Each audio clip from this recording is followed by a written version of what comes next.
Mel, and we were going to offer pieces from members of the board, but thank you very much.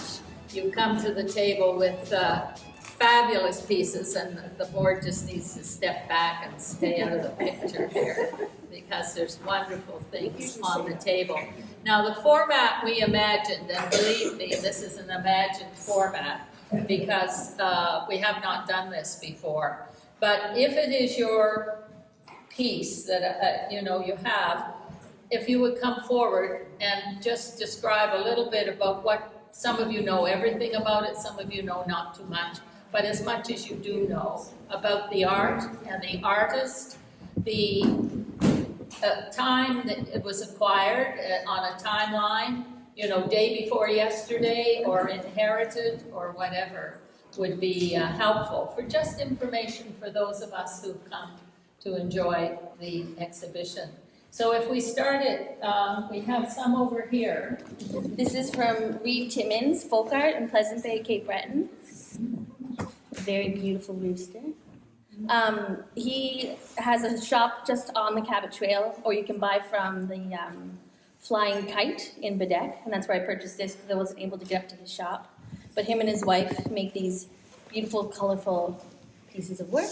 He's been doing it for quite a long time. He used to be a lobster fisherman, and sometimes he makes lobsters and even portraits of himself as men holding lobster, and I have one of those as well. And I have a photo of him holding it, which is very cool. But I brought his newest piece in very cool pits. I've visited his house a few times, and I've never had a chance to buy a piece of his work. And someone was actually selling this secondhand. I paid way more for it than what Barry charges, but I'm a big cat person, so I was dying to get a piece of his work. And I bought this maybe 4 years ago, but I imagine it's much older than that. But he has a lot of cats that kind of look like this. My name is Ray. I've kind of brought all of these pieces here. My grandparents were Marilyn Fancy and Ian Fancy. Ian Fancy was a very prominent folk artist in the early 2000s. He did paintings, carvings, very big pieces, tables, chests, lots of different things. And then my grandmother followed suit, and she did cats and dots, which was always cats and dots, everything that she did.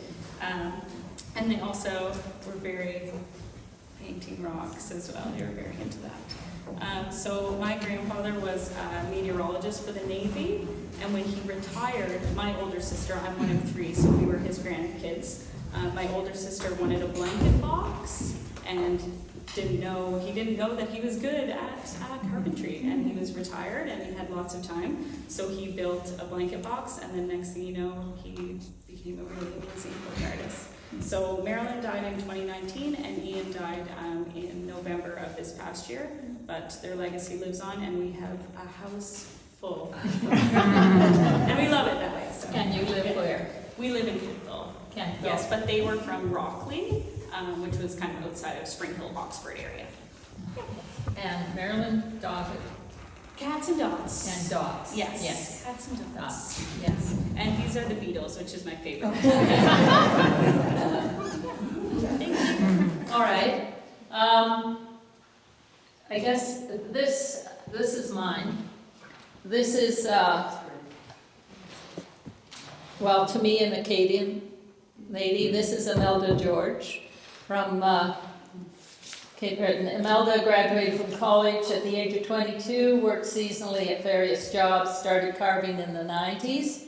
She would glue pieces of pine or cedar together to form a block. The finished carvings were painted with acrylic, and her more detailed pieces have a stained glass-like appearance. Carvings of fishermen were loosely based on the people from her Cape Breton community.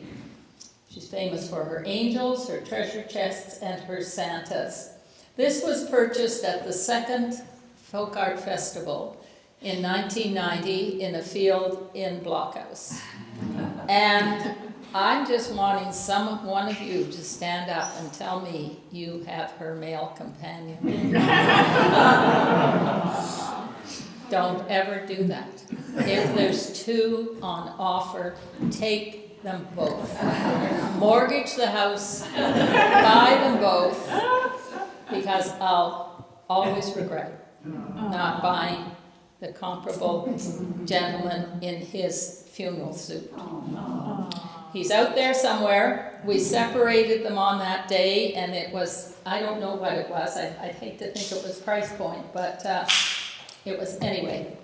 She resides at my home, and I like her very much. And Imelda does not, she hasn't come to the festival for years. She suffered from inhaling some of the wood chips and whatnot from her carving, and had a lung condition that bothered her greatly. But she has done commissions. She has done Santas for a publication, for a hard-covered book. So I'm really not up to date on how active she is with her carvings today. Commissioned piece from Josh Moore in the Annapolis Valley. This was a depiction of my father, Chris Moore, with a brown trout on the Cornwallis River. And he lives in Kempville, Nova Scotia, and started carving during COVID. And that was a special piece to me.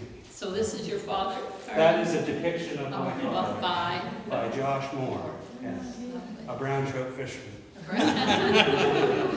This one is very special to us. I know there are people here that know our house, and we have so much folk art.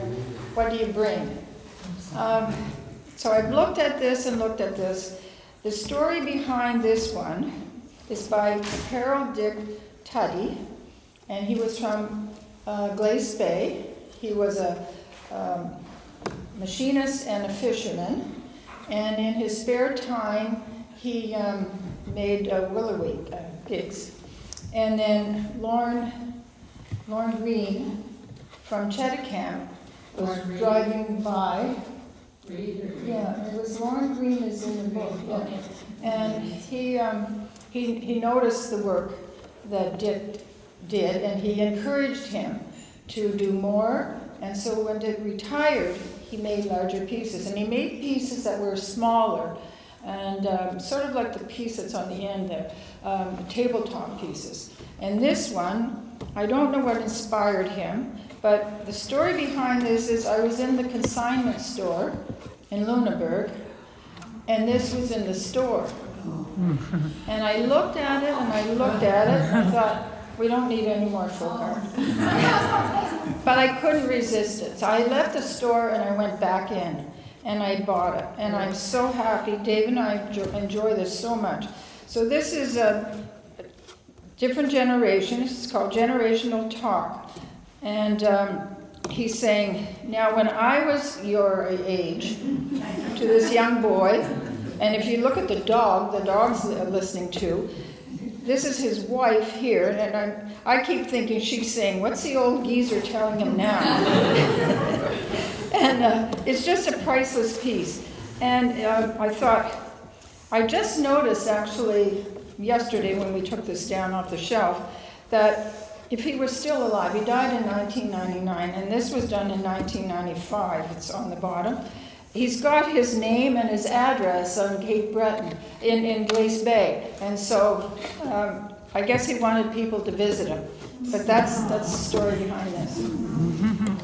This was made by Martin Schatz about 1990. He was born in southeastern Alberta, not too far from where my grandparents homesteaded, and he ended up living in the Crow's Nest Pass with a small grain and cattle farm.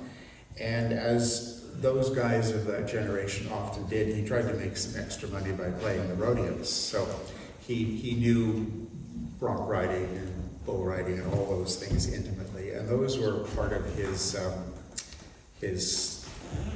style, I guess, his work.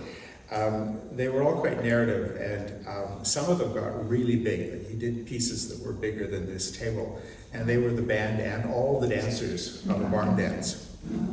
He had others that were, herds of cattle that were being, moved into chutes and things like that. So he thought of himself as he thought that it was important to document that lifestyle as it was disappearing. And he did a lot of things that in his mind were iconic of southwestern Alberta. And he's probably right. I mean, he's been dead for 20 years or so. He was probably right in wanting to document it because it's now pretty much a thing of the past, that small-scale agricultural lifestyle. But it strikes me as being really connected somehow with a lot of the folk art that we do see here. The one thing about Martin and the few others that did this sort of thing, was that they didn't have any particular encouragement. There were a few curators and a few weird collectors like me who would appreciate their work, but they didn't get developed into a society or an annual sale, and they didn't get published very often, although 3 of them were published here. So that's one of the reasons that it hasn't continued on into a more contemporary format. So you can't go to an event in Lethbridge, for example, and see this sort of thing any longer, which I find really tragic. The other thing I wanted to say about this is that there's some of the similarities between his work and the others in Alberta. Their sense of cultural posterity was really important to them. It was also important to their collectors because, you know, I grew up on a cattle ranch as well. So, you know, somebody who, I don't know, is a modern orthodontist might not relate to this at all. But they used, as everybody does, they use found objects. I mean, this is a cutout of a detergent bottle, and there's a pop bottle cap as part of that. But they also used the local iconography. So they frequently had horses and cattle and prairie scenes, frequently grain elevators, frequently other livestock animals, and sometimes buildings of the prairies, and always elements of landscape. So, and this was a hard life that most of them didn't really survive, and they didn't want their families to continue on. And actually, Martin Schatz had a daughter who was a fairly prominent folk musician for a while. But they've all, in a way, this kind of the memory aspect of this, they moved on. I mean, even when they were doing this sort of thing themselves, they wanted to be more modern, and they wanted to work less hard, and they wanted to have safer jobs, and they wanted to have more regular incomes, which I think are exactly the kinds of situations that have been part of the folk art history of fisher people and farmers and other rural people in Nova Scotia, parallel to what happened on the prairies. It's just that in the case of Martin, he didn't have a group of people like this who would appreciate his work. So he just stopped it, and nobody's doing this sort of thing now. So there you are. The story is not so much about mini Bubbles as it is more about Bubbles, who is still at home. Bubbles is unpainted, and she is very much like this, but my height. I look right in the eye. And the Bobby Moores, I'm not able to articulate so much the history of Bobby Moores, but we call the big one Bubbles, and I think we acquired mini Bubbles later. And in big Bubbles, and I have a picture for those who are interested later. In the bigger version, the hands are out like this, with a little platform on each one, like a butler kind of a thing. And the chest opens well for mini bar kind of thing. But the real story about bigger Bubbles is we bought her probably 7 or 8 years ago at a Rodenizer auction, South Shore. Conkle Bank? Fire Hall? Yeah. And Joy's mother, who would have been approaching mid-80s at the time, she always liked to come along with us whenever we went to an estate auction, or the Chester auction, whatever, and she'd take notes and so on. When Bubbles came up for the auction, and again, my height, when we started to bid on it, Joy's mother, who was enthusiastic about these things, she moved away from us. She didn't want to be sitting next to us. True story. And then, sorry, I had... It's your mother-in-law. No, I had... Sorry, I was timing things. So, we left Conkle Fire Hall with big Bubbles. Joy's pickup truck has a 5-foot bed. Bubbles is 5'7", so she couldn't lie down flat in the bed. So she was tilted up, boobs up in the air, and Joy's mother didn't want to get in the car while we drove back through Mamone Bay and so on, with bubbles floating up in the air like And out. yeah. So those who are interested in seeing the picture of Big Bubbles, on the shelves in our hands, we have other folk items, so it's a part of the little grouping. But we're very much happy to have both of them. Thank you very much.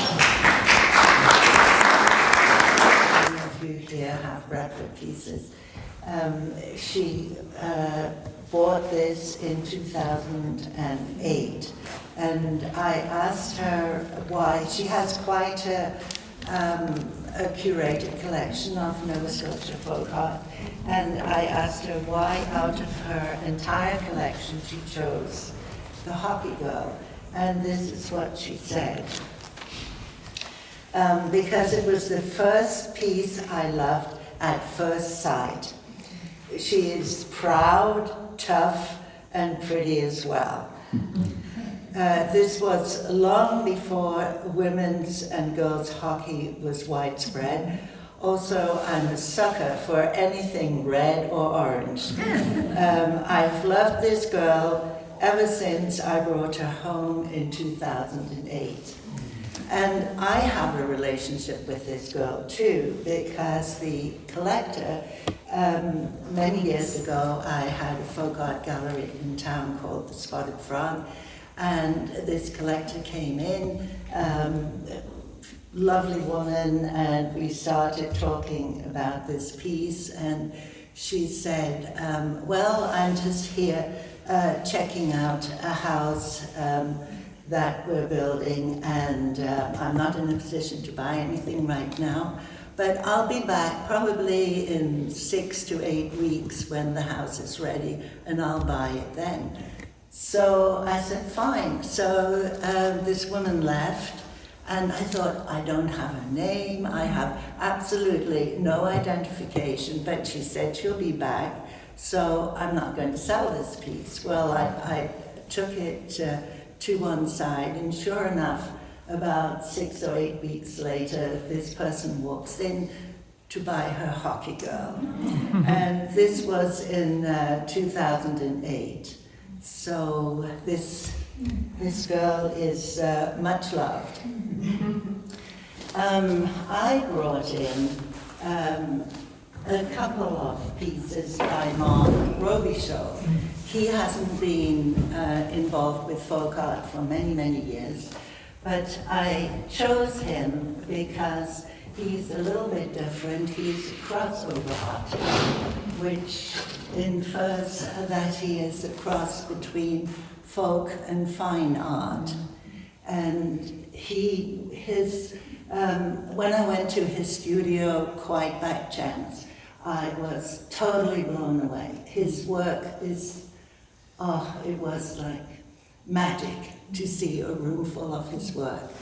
And it sold really, really well. He did relief carvings.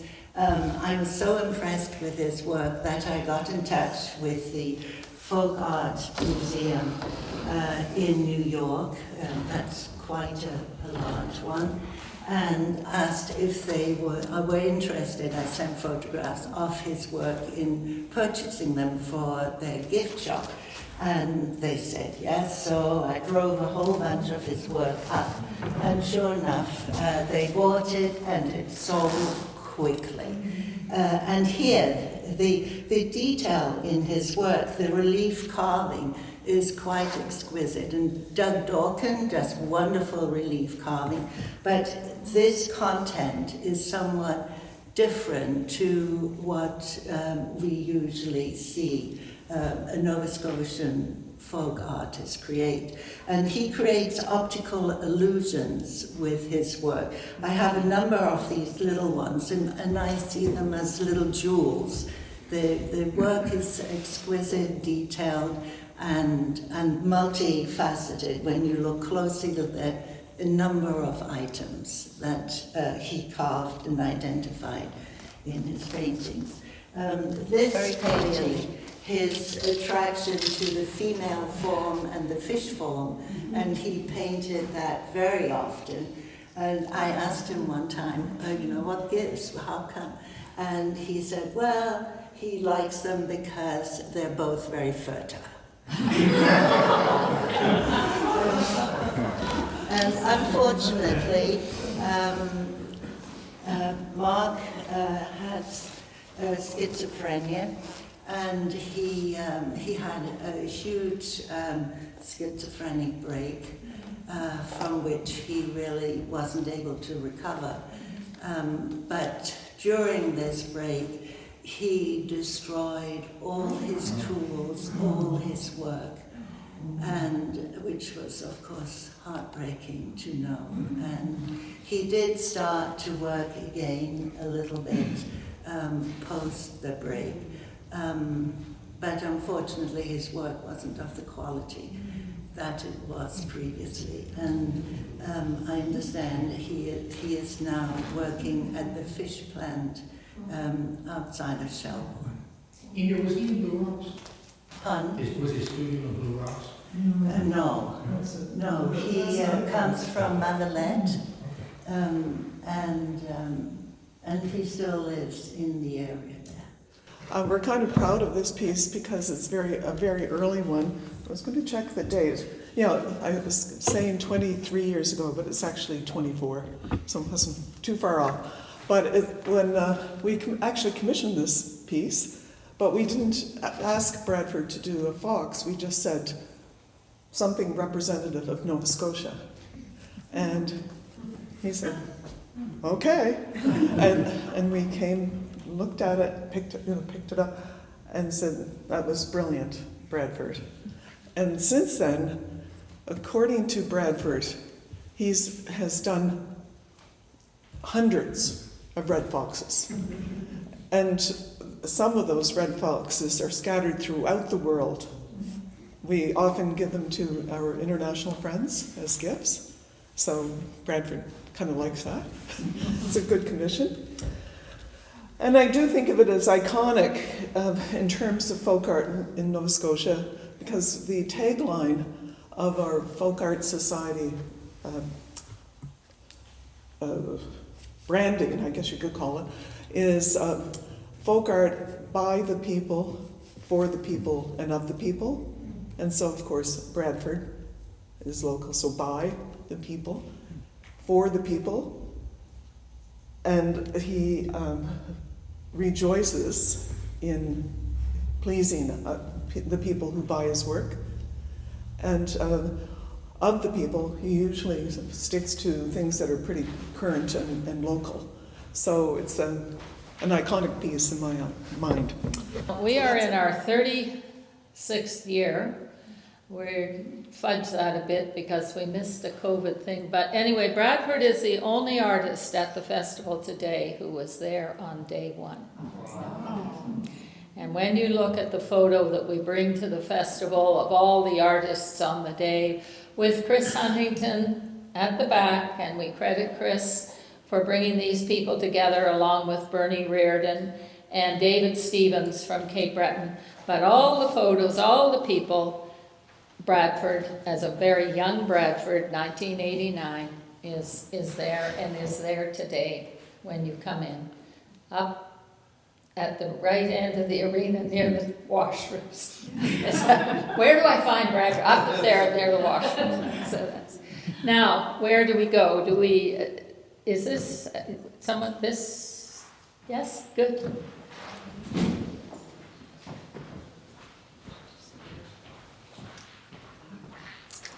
Hello, my name's Gwinnett, and I brought two pieces today.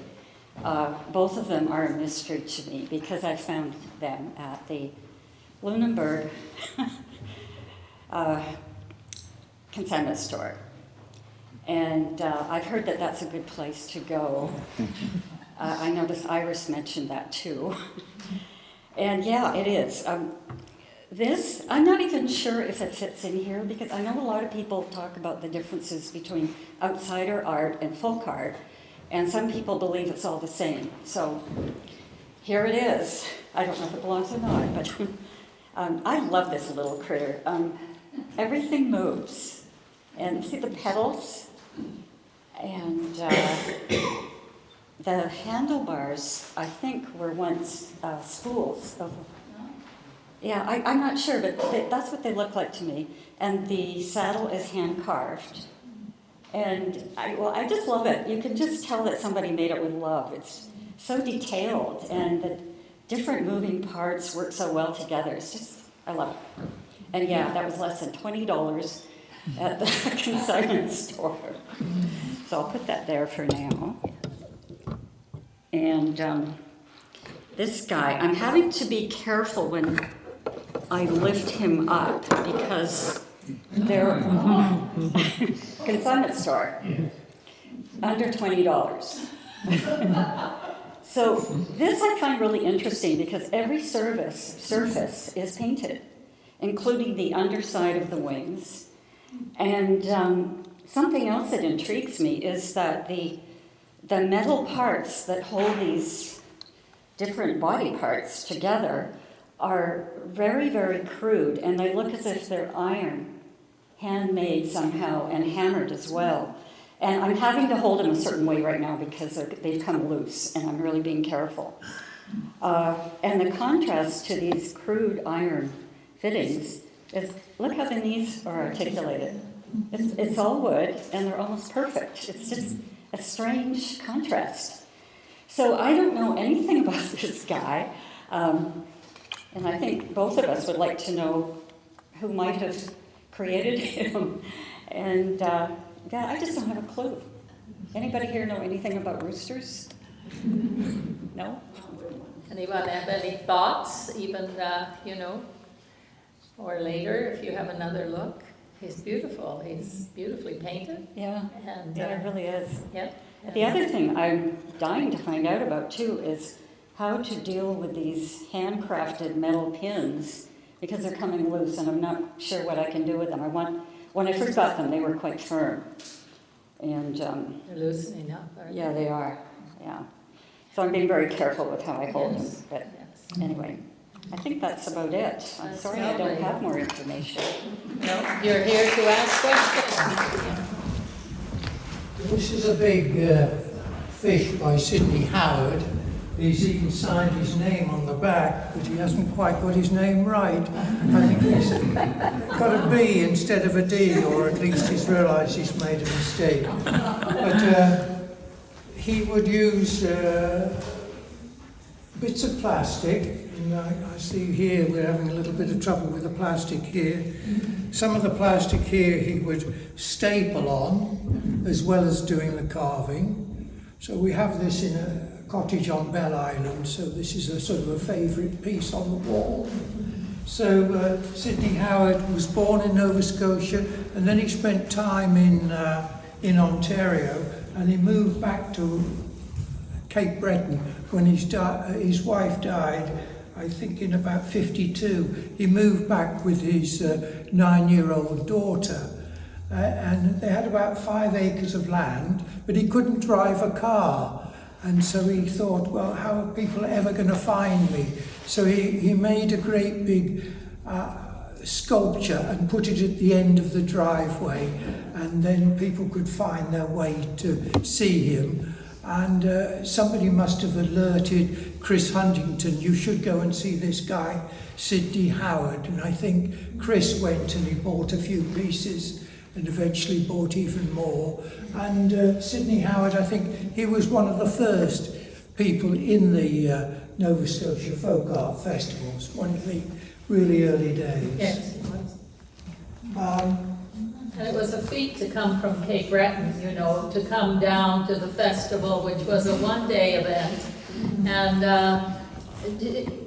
bring your wares. That's You're right. not sure what's going to happen. It was all day. They offered entertainment. The auction, the first ad talked about a pig roast or something. So I think maybe Chris Huntington must have billed it as, the best thing since whatever, to bring the Cape Breton. And we know today to attract the artists from Cape Breton, it's difficult. It's 1 or 2 nights. That's a big ticket item that has to be incorporated into your sales. So maybe these men, I don't know, they came. It was wonderful. Yeah.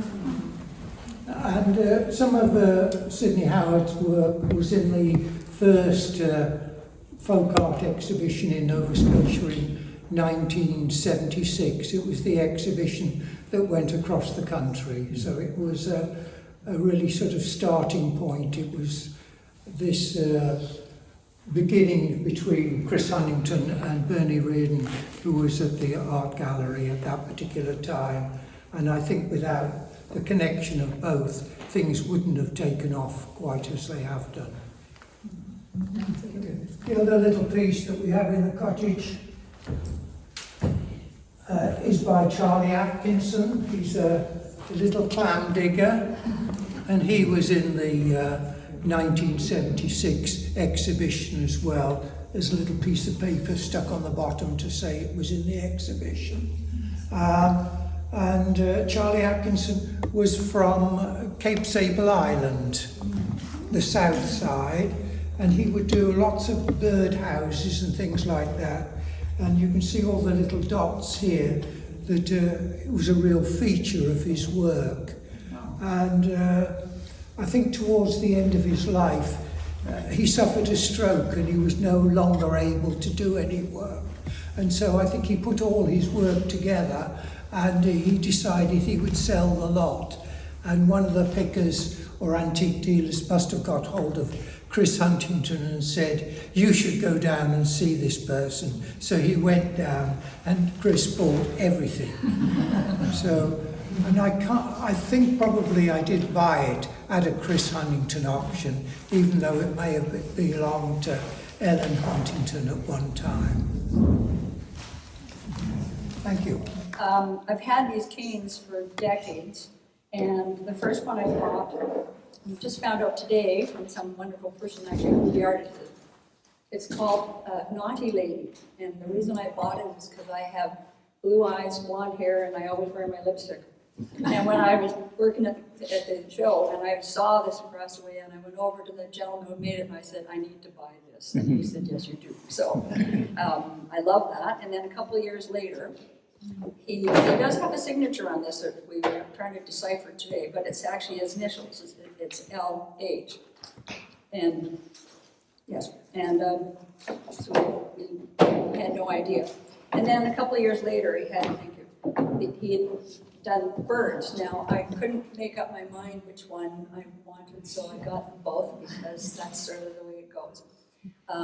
And I have a real penchant for birds, and I have a friend of mine who's a singer-songwriter who wrote a song about red-winged blackbirds, and then I don't see enough of these around anymore. There's not enough barns and wetlands and whatnot, so they're now an endangered species, and they're also a protected migratory bird.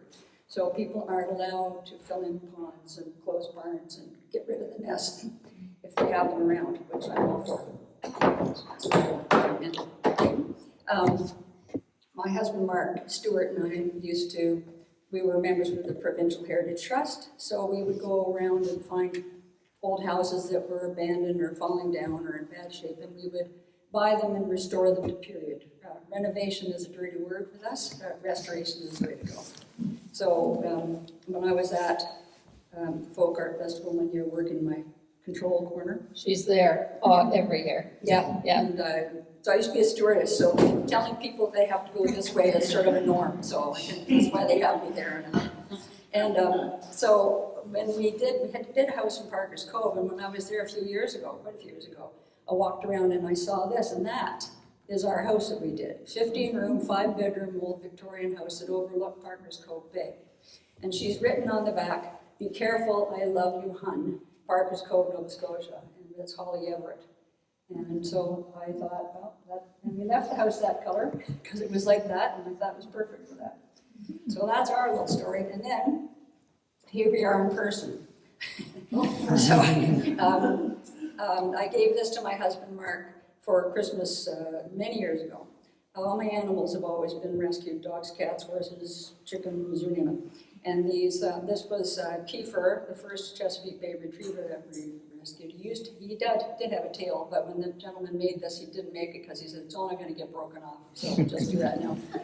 This was Hannah. She lost her tail for him too. She was border collie mixed with a Tasmanian devil, as much as I can make out, that grew up in Parsboro, lived there on the street for 9 years, and having litter after litter after litter, and the shelter could get her, and then one cold, could get the puppies, but couldn't get her. One cold February day, she just stopped running. She just gave herself up. And I had her, she was 9 when I adopted her, and she died very peacefully at 18. And she did get to realize that cats weren't food, mostly because one of the cats I had was very old, had kidney failure and diabetes, and didn't care if this dog killed her. And so she'd run at her, and Cleo would look at her and go ahead. I don't care, and that took all the fun out of it, and that was it. My rescued hens, the first one was Annie, the next one was Louise, and then there was Gail, and then there were all sorts after that. And then Mark, who has a full head of hair still, he did them bald, and I thought, well, that needs to get fixed before Christmas. And then he did me, which we were talking about. He's got his glasses, he got my glasses, and he has my lipstick. Thank you very much. So on the bottom, it says, me and the wife, that was his doing, not mine, made by Garfield Campbell, 2008, and underneath, his wife fixed the hair by Verbena. So that's mine. I was saying when I got this call about bringing stuff out after decades of being there, I filled up 3 boxes full of stuff, and I said to Iris, how many pieces do you want?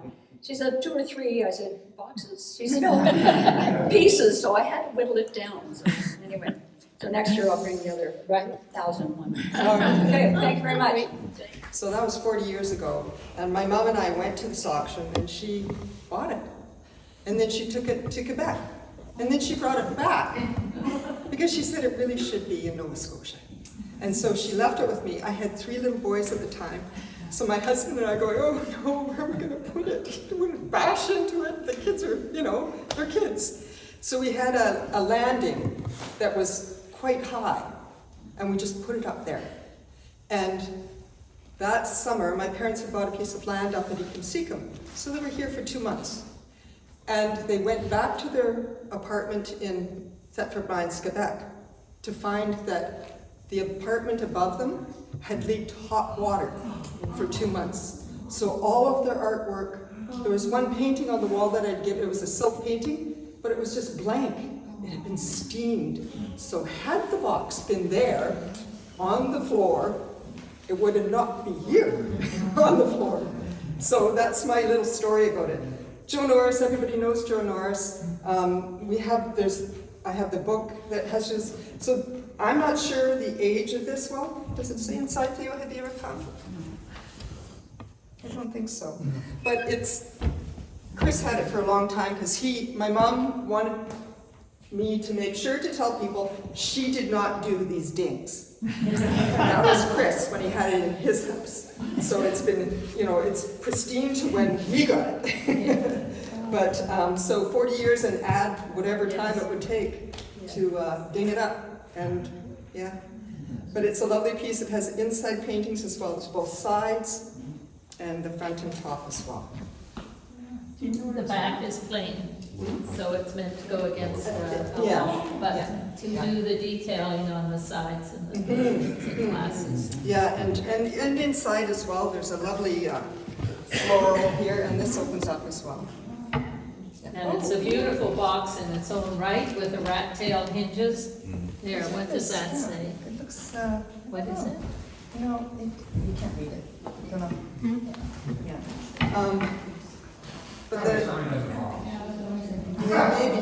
Joe Norris, Lower Prospect is the signature in the far side. Right, but no date. No, but a handsome box in its own regard, and then wow. Yeah. A wow. Good thing it came back to Nova Scotia. Well, for safekeeping in Nova Scotia, or else it might have just not be with us today. Thanks, Teresa. Yeah. So, I don't know if you had a chance to look carefully at this and closely at it, but it's something I'm sure that the kids' mothers would have said, "Don't you dare go to Cow's Pond." So it's that kind of humor that really sort of attracted me to this piece. And even the cattle are upset. So Jockey Luber Kruger is she most of her folk art is painting, and typically it's painting that you can hang on the walls. Of course, you can't do that with this. But there's always humor. There's always a story to be told in her painting, and to me, it's very sort of folk art, very Nova Scotia folk art because of that. Jockey is she was only painting was only part-time for her. She was a nursery school teacher. She was a receptionist. She was a florist. She ran an antique store. She had all kinds of different sort of experiences in her life. And unfortunately, she won't be at the Folk Art Festival this year. She's turned 90, and she just finds it too much to do. We obtained this piece along with some of her paintings from a person we know, Judy Birch. I don't know if any of you know Judy Birch or know of her. She's an ardent supporter of folk art and also Inuit art. And she was downsizing. This was painted in 1991. And it's about all I can say. That's lovely. It's front to back, and the scene goes to the back legs for the sky. Yeah. The front legs are interesting. Jockey had to send her regrets this year. She hasn't been at the Folk Art Festival, then she came back, and then she didn't like to say it, but she thinks that age has gotten the better of her, but she'd not like to say as much. But she's also written a book. Amongst the many things, David, I didn't know that side of Jockey, but and if you bought that in the 90s, you're saying? She painted it in the 91, yes. So we're at 225, 226, 224. She was still at it. Yeah, and bringing to the festival. And as excited as anything about being there. She's in Toronto at the moment. Is there a book about folk art? Pardon me? The book that she wrote, is that a folk art? No, it's a life story. Oh, Yeah, I suspect it's her husband, and she, I should have brought it. It was the thing that attracted me when she applied to come to the Folk Art Festival recently. Her byline, you know how your signature goes down, and she had this thing on the bottom of her email promoting her book. And so, not even knowing her, it was published in the Valley. I just sent for it. I have a bad habit about that. I just thought I'll have that. Soft little book. She's a character.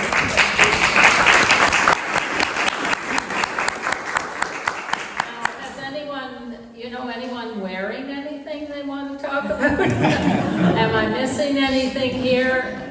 I'm not saying order. Yeah. I'm just looking at this from behind, so please bring it to my attention. As much as we're talking about the festival, which is on the 2nd of August, Sunday afternoon, 12 o'clock, this event is sponsored by the Society, the Folk Art Society of Nova Scotia. We're a different group. We wear several hats, some of us, but our interest is in the preservation and presentation and education of the public of folk art, of Nova Scotia folk art. And we are, this summer, going to hold an exhibit, a free event to come and see for about 4 weeks, and we're pretty sure we're going to be in the old fire hall on Duke Street in Lunenburg. We were several years ago in a building on Lincoln, but we'll be just up 1 block, and the town is allowing us to come in to have the space for 4 weeks of exhibition and 6 and 8 weeks of presentation. And it's run to just on the items on exhibit are gifted to us, loaned to us by collectors. And we're looking forward to that. There's a great deal of work involved on the part of several people, plus ongoing volunteers manning the shop, as it were. It's 7 days a week, 11 till 5. So if any of you have a moment, or if you have a Tuesday or a portion of any week that you could offer to come and sit the store, as it were, sit the exhibition, we would appreciate that contribution. The other item that's evident here today in an effort to raise funds to support the Folk Arts Center, a permanent space, is the raffle as you came in, and it is a piece of art, oxen, a team of oxen by Peter Rafuse. Now, Peter Rafuse of North Mountain there, Alan has it up. He's no longer producing art, he's no longer, well, I don't know about producing art, he doesn't come to the festival any longer. But we will draw for that in October. We will have 2 more talks, one September and October, with our exhibition in the summer. And hopefully an announcement soon about a permanent home for the Nova Scotia Folk Art Center here in Lunenburg. There'll be a fundraising event in September, a casino night that at the recreation center to just keep our profile front and center, so that there's, you know, an awareness that we are trying to keep folk art, Nova Scotia folk art in particular, preserved and on exhibit for the enjoyment of the public, as well as the education of young people coming up. So on that note, we have cheese crackers, we have conversation, we have once more around, now that you know a little more about what's going on, and an appreciation, and I want to thank you all for coming. Yes. Gary has one more point. Regarding fundraising, when we have our display open this summer, one of the things we would welcome in the spirit of fundraising is pieces that people would donate to sell. Donation would get a registered charity, yes. so tax receipt. And if you find yourselves thinking, I can't buy another piece because my house is full, take something off the back end and donate it to support the society, yes. And then you can go buy it. Good point.